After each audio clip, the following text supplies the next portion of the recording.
I proudly identify as an autodidact, someone who is deeply curious and determined and relentlessly passionate about pursuing knowledge and understanding on my own terms. If you're curious, if you're a lifelong learner who enjoys reading, your to be read list will never stop growing. You'll constantly add new books as you finish others, and so having a centralized system is essential to managing your reading list effectively, and that's the first step in my system.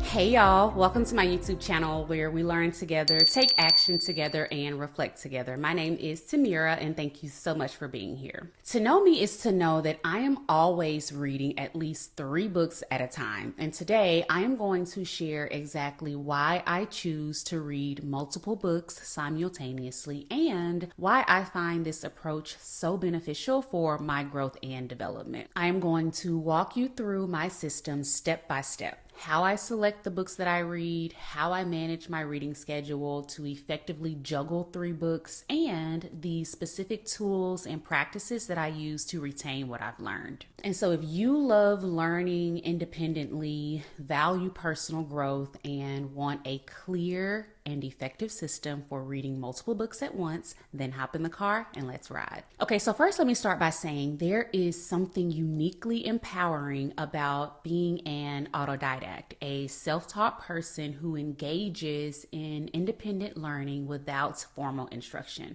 Now, to be clear, I have experienced plenty of formal instruction from kindergarten through 12th grade, undergraduate school, graduate school, and even enrolling in a doctoral program for a while. At this point in my life, though, I'm not connected to any formal educational institution. Instead, I proudly identify as an autodidact, someone who is deeply curious and determined and relentlessly passionate about pursuing knowledge and understanding on my own terms. I like to think of myself as having a childlike curiosity that keeps me eager to learn. And because of this curiosity and my commitment to self-learning, I approach it with deliberate and structured effort. I've become skilled at managing my time effectively by intentionally scheduling dedicated blocks specifically for self-education. Independent learning is truly a skill to be cultivated, one that I am always working to improve. And so let's get into my step-by-step system.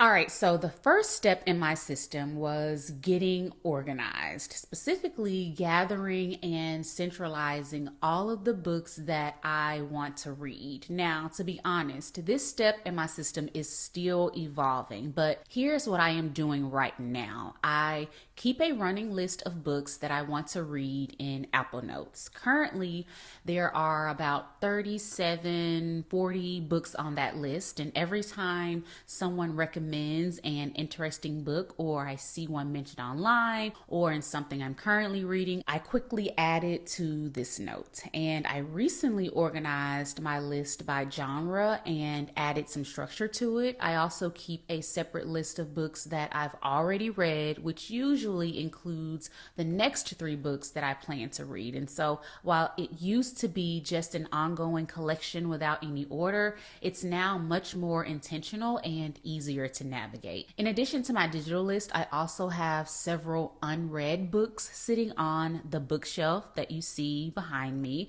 Because of this, I've created a personal rule for myself. I cannot purchase any new physical books if I can help it until I finished reading all of the books that I already own. The only exception to my no new books rule is Audible. I do allow myself to use my monthly Audible credit to add audiobooks. Ultimately, though, my goal is to merge all of my to be read books from my bookshelf, from Audible, and my existing digital list into one centralized, organized location within Apple Notes or eventually maybe even Google Docs or Google Spreadsheets. And it will be categorized by genre and clearly identify which ones I'll be reading next. Something that I've learned is that If you're curious, if you're a lifelong learner who enjoys reading, your to be read list will never stop growing. You'll constantly add new books as you finish others. And so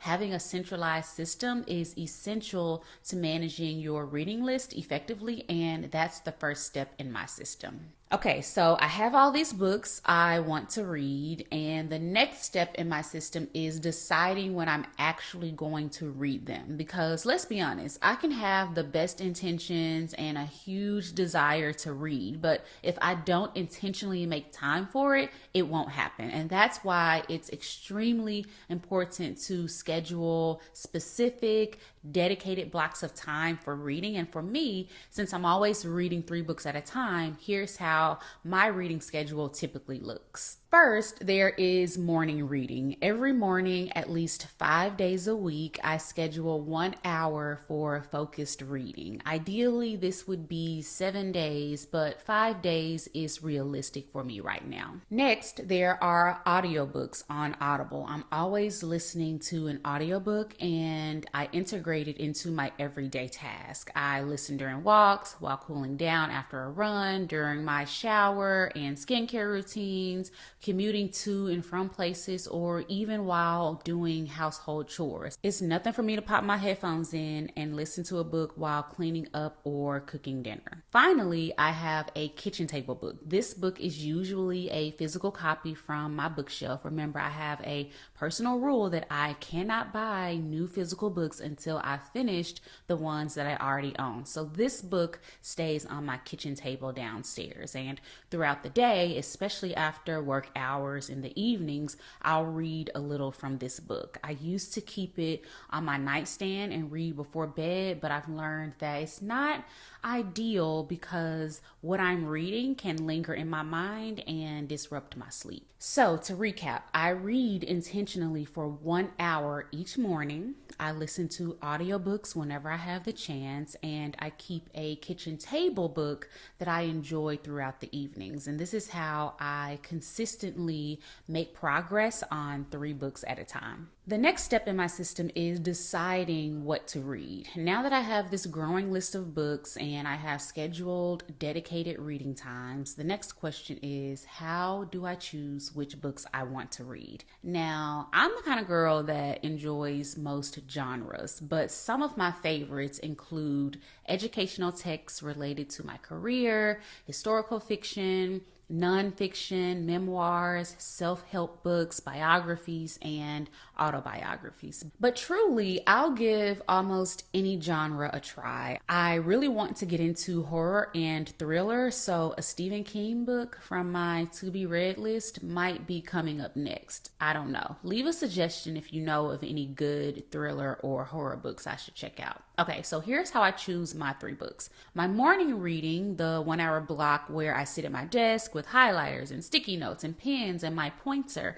is always reserved for a book directly aligned with my professional career. Currently, I am reading Disrupting the Teacher Education Gap, which aligns perfectly with my roles as a teacher educator, instructional designer, curriculum developer, mentor, and coach for teachers. These morning reads typically focus on topics such as culturally relevant pedagogy, transformational coaching and mentoring, adult learning, cognitive science, liberation, and social justice. Basically, anything that advances the work that I'm doing through my learning and development firm. My audiobook choices are more flexible and depend on my mood at the moment. Right now, I'm listening to Ketanji Brown Jackson's memoir, Lovely One, because I was curious about her inspiring journey to becoming a U.S. Supreme Court Justice. Before this, I listened to The Nightingale, a historical fiction novel. And after Lovely One, I am going to read Real by Kennedy Ryan. I want to read something lighter, and a romance novel is perfect. I enjoy rotating between genres with audiobooks such as memoirs, autobiographies, historical fiction, romance novels, and self-help books. I also try to select audiobooks that don't require intense note-taking. If something really resonates, I'll quickly type it into my notes app, but generally audiobooks are for lighter reading or stories that I can just simply listen to. Finally, the third book, the kitchen table book, is always a physical book from my bookshelf or from the library. Currently, I am reading Incidents in the Life of a Slave Girl by Harriet Jacobs. And y'all, I've had this book for years, probably at least a decade, starting and stopping several times. But now I am committed to finishing it, and I am really enjoying it and really learning a lot. After I finish this one, I'll likely move on to Narrative of the Life of Frederick Douglass, which has also been patiently waiting on my bookshelf. There is no strict system for choosing my kitchen table books. It's usually whatever captures my attention or fits my mood. I'm currently on a journey to learn as much as I can about African American history, and so I have a series of books on my bookshelf written by formerly enslaved people, as well as others that document the periods of slavery, Reconstruction, Jim Crow, and the Civil Rights era. So for now,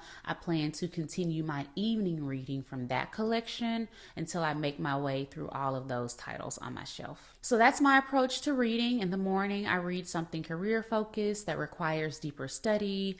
My audiobook choice is usually lighter, enjoyable, or inspiring, and I rotate through different genres to keep things interesting. Lastly, my kitchen table book is always a physical book that I already own, chosen based on what I'm in the mood for at the moment, and that's how I keep my reading diverse, structured, and aligned with both my professional and personal interests. The final step in my system involves capturing and organizing my notes, as well as retaining the information that I gain from all of my reading. I won't spend too much time on this topic because it deserves its own video, but I'll briefly explain how it works. Right now, I am actively building and strengthening what I call my second brain, a digital storage place for everything that I learn. And here's how I do it for each type of reading. When I'm reading my morning book, which, as I mentioned, is career focused, I typically highlight key points directly in the text. Afterward, I voice text these highlights into a Google document so that I can have a digital copy. And then I jot down 3 main points or key takeaways on a sticky note. After noting these points, I record a brief voice note summarizing what I learned and highlighting why these particular ideas resonated with me. Right now, I'm reading my morning book with a friend, so we've developed a practice of sending these voice notes back and forth, and it's a great way to reflect together, discuss our insights, and deepen our understanding of the text. All of the notes that I capture during my morning reading are organized digitally, making them so easy to find later. And since audiobooks are typically easier for me to read, I don't take extensive notes from those. But if I come across something particularly meaningful, like a phrase, an idea, a powerful description, then I quickly type it into my notes app. Within the Notes app, I have a folder titled Books, and inside it, there's a subfolder labeled 2025 Book Notes, where I create a separate note for each audiobook. This keeps everything neatly organized and, again, easily accessible. Additionally, I keep a running list of books I've completed so far this year. For example, by the end of April, I will have read 14 books, and at the beginning of each month, I typically list the 3 books, my morning book, my audiobook, and my kitchen table book that I plan to read next. And finally, my kitchen table book isn't necessarily intended for deep study, and so I don't highlight or annotate directly in the book. Instead, I keep my phone nearby, and if I encounter something that I want to capture or reflect on, I'll quickly open the note dedicated to that particular book in my notes app, and I'll either type or voice record a brief reflection. As I mentioned earlier, this note-taking and retention process could be a whole video, but in short, this step is essential because even though I enjoy reading purely for pleasure, I also want a structured way to capture my ideas, my insights, and inspirations that align with my work, my life, and my personal interests. My second brain ensures that I never lose track of valuable information. And so that's my system for self learning, lifelong learning, and how I manage to read 3 books at once. Step one, I keep an organized, centralized list of all the books that I want to read. Step two, I schedule specific, dedicated blocks of time for reading. Step three, I have a clear process for deciding what I'll read next. And step four, I capture, organize, and store notes from my readings. Now, there's also a step 5, which is applying and actually using what I've learned. But again, that's a whole other conversation that deserves its own video. That's all I got for now, y'all. Let me know in the comments, do you have a reading system? Did anything I shared stand out to you? Is there something new you might try or suggest? Thank y'all so much for riding with me today. Remember to keep learning, keep taking action, and keep reflecting. I love y'all. Take care of yourselves, and I'll see you next time. Bye.